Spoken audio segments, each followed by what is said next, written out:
Hey folks, in this video we are going to edit a multi-camera sequence.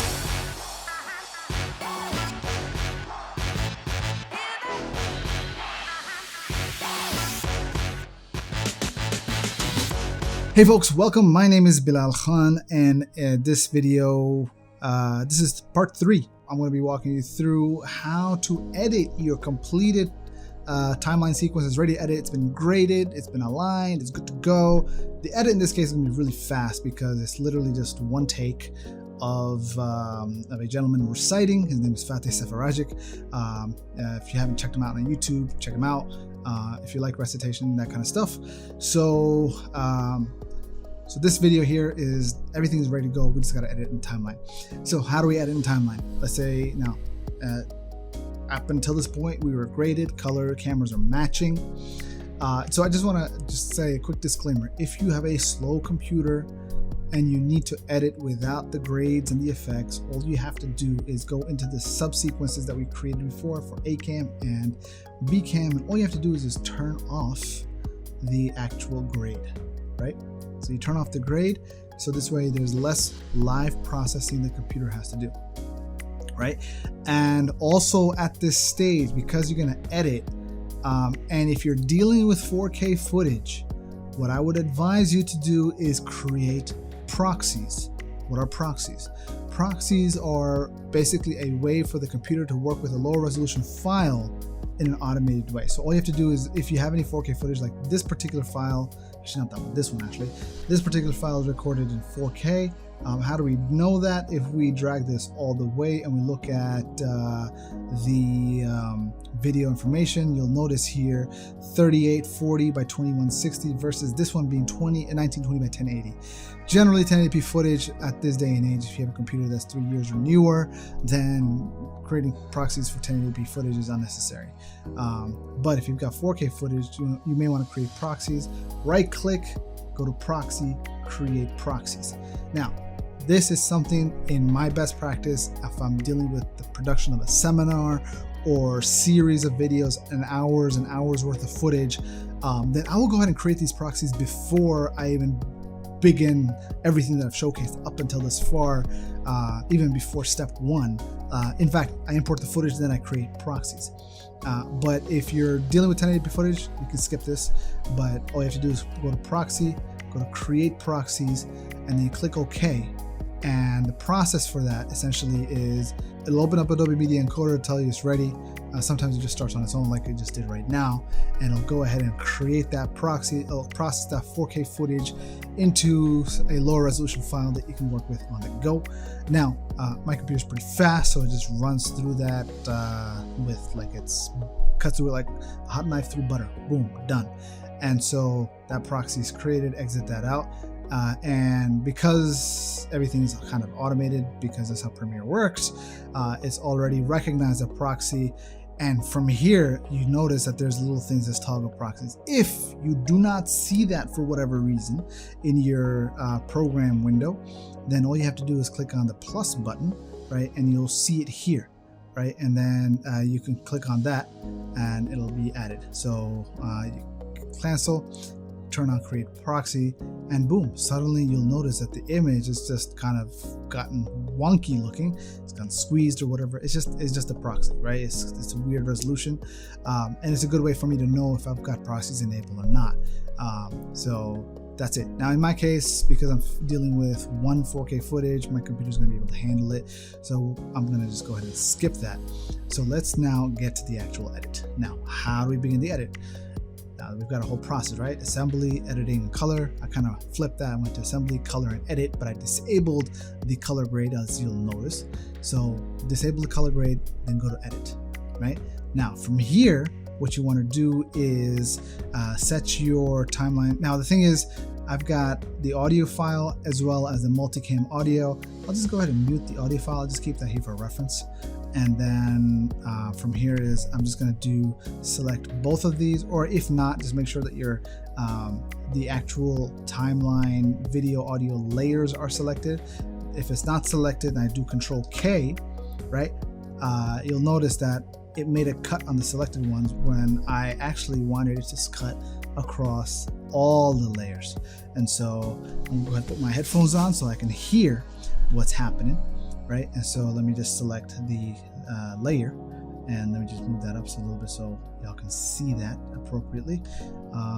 So Control K, that makes it cut, highlight, delete, Control A, Control X, home, Control V, boom, everything is lined up. Those are the hotkeys to be able to do that. If you're not that confident in your hotkey ability and you just made that cut at this point, all you have to do is highlight, select, and drag. Boom. Same thing. It's hotkeys up faster. And then I go to the end of the video because I know it's the end of the video because that's where you can see the audio waveforms are done. I do Control K again, select, and delete. My in and out are ready to go. And now I know it's a talking head video. I always like to begin the talking head video with a quick dip to black entering. So go to effects, from here, dip, select dip to black, drag that right into the beginning. And then from here, I'll just drag that right up to there and then press play. أعوذ بالله من الشيطان الرجيم بسم الله. So how did I just do that? How did I go from camera 1 to camera 2? On your keyboard, you've got a bunch of numbers, right? 1, 2, 3, 4. And so while it's playing back, I just press between 1 and 2, like as if I'm there live editing, but it's in post-production, right? Boom, and then 1. Alhamdulillahi Rabbil Alameen. And you can select your own rhythm. We'll leave it on this number, right? 1. Now go to 2. Boom. Now, if you're being crazy, you can do boom, boom, boom, boom, boom, boom, boom, boom. And you'll notice all of those edits were applied, right? And so, I mean, this is, that's how you can do it. I remember there was a video I did back when I was in TV broadcast class back in high school, one of the electives, and we made a music video, and we're just we had like 3 or 4 cameras, and we're just basically switching between them just to kind of go with the rhythm. It's totally off because that's not how you do a music video, not in a TV studio. But again, it's the same idea. It's easy as literally 1, 2, 3. Right, so but in this case, easy as 1 and 2. So what I want to do is I want to undo those edits, and I just drag this back, highlight, delete, select, drag, done, and so we can edit this like normal people. And let's continue. Oh, side note, you don't have to edit at real time. You can speed it up. So on the keyboard, you got JKL, right? K is the same as pressing stop. So space on and on the keyboard will start and stop, but K will just simply stop. So it's playing, press K, it stops, right? Now, J is to go backwards, L is to go forwards. Hotkeys are going to save you a lot of time. So what happens though is if you press L once, it's playing back normally. Press L twice, it's going to play back double speed, quad speed, 8x, and you just kind of zip through that. Now, in my ability in years of being able to edit, I don't usually go more than maybe 4x. 4x if I'm really like in the rhythm and I know what to expect, and I know I want to cut a particular like areas in the waveform, then that's when I'll be playing it at 4x, and I'll be hitting 1, 2, 3, 4, 5, 6, whatever, however many angles I got.